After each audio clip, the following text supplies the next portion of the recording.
नमस्कार to all of you. और विपिन जी, मुझे लगता है 10 मिनट का मौका मुझे जरूर दिया जाएगा। बिल्कुल जी। So let's begin. It's matter of great honor to have been invited by Sanskrit Bharti and Jahnavi Sanskrit e-journal in collaboration with Maharshi Panini Sanskrit and Vedic University Ujjain via this International Symposium, which is celebrating the World Sanskrit Week. I express my heartfelt gratitude to the organizers of this grand program who are doing a spiritual service to humanity at large by way of conducting an auspiciously esteemed event like this. और मेरे निवेदन पर professor Pramod Kumar ji जुड़े हुए हैं इस मंच से। मैं उनका बहुत ही आभार प्रकट करना चाहता हूं उनके प्रति। और इन्हीं शब्दों के साथ मैं शुरू करता हूं कि let me be very Frank and clear at the very outset that I am not a scholar or a student of Sanskrit language in general or in particular, nor am I in any way connected with this language officially. Even then, it would not be right to say that I have no connection, no association with Sanskrit language.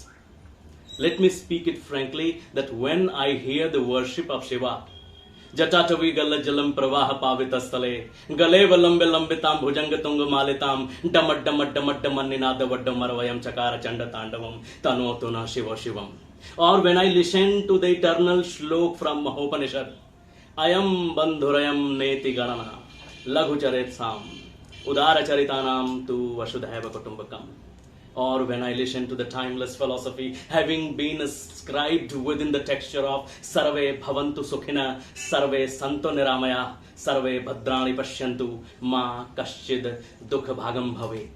Or when I remember the poem from Bhagavad Gita, which I had read in my school time, Tomadi Devaha Purushaha Purana, Tomasya Vishwasya Param Nidaram, Vittasi Vidyam Chaparam Chadham Toya Tatam Vishwamanantarupam. Or the prayer, which we all remember in childhood, Ya kundendu tushara hara dhabala, Ya shubhra vastravrata, Ya vida vardanda mandatkara, Ya shweta padamashana.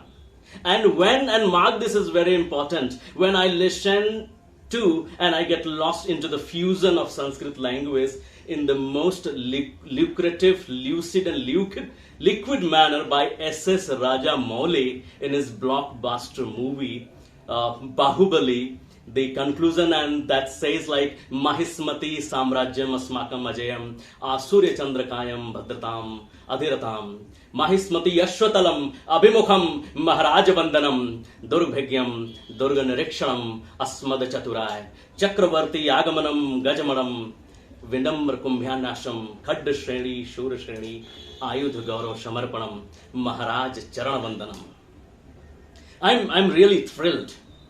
I'm really exhilarated, and I'm really moved towards the oceanic womb that Sanskrit language has within its text and texture, not because this language belongs to the country I belong, also not because of the fact that most of the ancient esoteric scriptures in Bharat are written in this language, but because this language belongs to those people who were continuously engaged in the investigation of the inner self, in the rigorous search of the truth of life, or in the exploration of that which is beyond the boundaries of life and death. I am motivated towards this language because this language is the mother of all languages.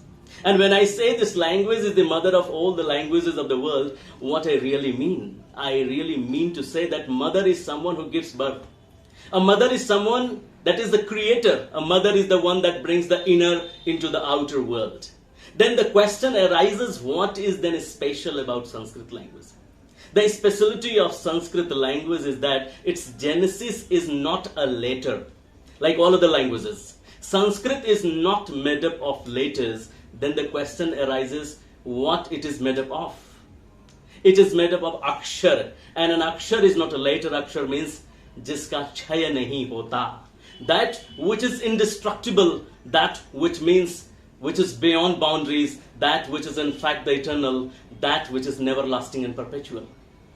Sanskrit language becomes the mother of all languages just because it is not about words and utterances, but because it is about that which is everlasting. And that everlasting resides in the very concept of akshar.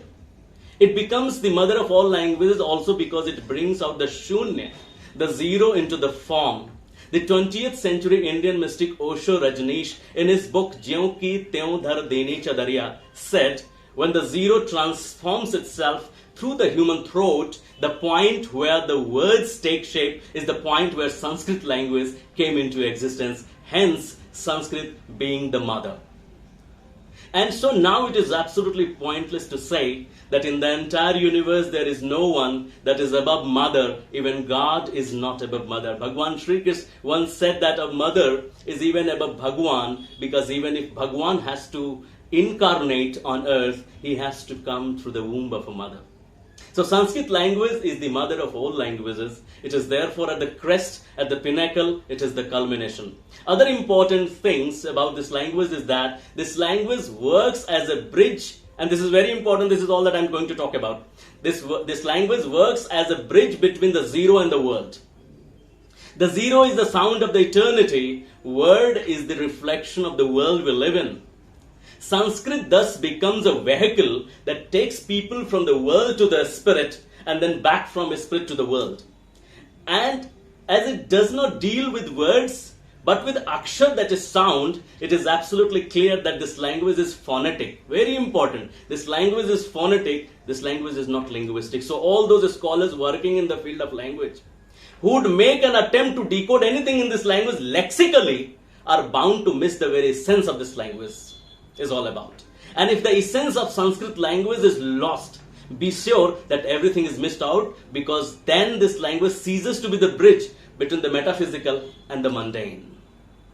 Therefore, what Sanskrit language brings through akshar is the eternal experience which we call Sanskriti, and when it manifests by way of words is what we call the consecration of Sanskar. Let me repeat this, because this is the crux of my talk today. Sanskrit is a bridge between Sanskriti and Sanskar. Sanskrit gives shape to Sanskriti that is invisible in the form of Sanskar that is visible. It means Sanskriti is the invisible Sanskar and Sanskar is the visible Sanskriti.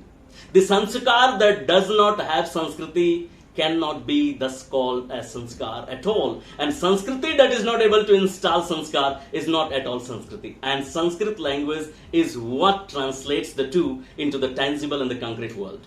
So my final verdict here is that the present research on this language, along with all other languages of the world in the academic field, must focus on these three words: Sanskrit, Sanskriti and Sanskar. For no other language in the world are able to give shape to the timeless within the time, wordless within the world, and metaphysical within the mundane.